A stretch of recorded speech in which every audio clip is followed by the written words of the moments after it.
ఈరోజు ఇక్కడ ఉన్న మిమ్మల్ని అడుగుతున్నానండి, దేవుడు నా జీవితంలో కార్యం జరిగించాలి అనే ఆశ మీ జీవితంలో ఉన్నవారు ఉంటే ఒకసారి బిగ్గరగా హల్లెలూయా చెప్తారా? దేవుడు చేస్తాం ఒకటి, రెండోది మన జీవిత విధానం మార్చుకుంటాం ఇంకొకటి. నేను విశ్వాసంలో ఎదుగుతాం ప్రారంభించిన తర్వాత నేను అధికంగా నేర్చుకుంది, రక్షించబడతాం సులభమే. ఒక వ్యక్తి రక్షించబడతాం ఒక రోజులో చేసే నిర్ణయం, ఒక పూటలో చేసే నిర్ణయం అనేక సార్లు ఒక ఉద్యోగ సభలో లేకపోతే ఒక దేవుని ఆత్మ కదిలిక కలిగిన మీటింగ్లో మనుషులు వారి జీవితాన్ని దేవునికి సమర్పిస్తాం కామన్.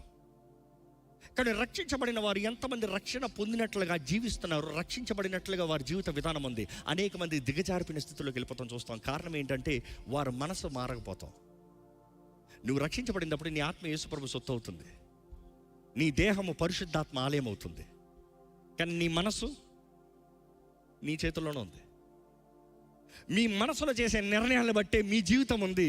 జీవము, మరణము, ఆశీర్వాదం, శాపం మీ ముందు ఉంది. ఏది కావాలో కోరుకొని దేవుడే వాక్యంలో చెప్తున్నాడు. ఏదున్నా మన ముందు ఉందంటే ఏది కావాలో కోరుకో. దేవుడు ఎవరిని ఫోర్స్ చేయడు, ఎవరిని బలవంతం చేయడు.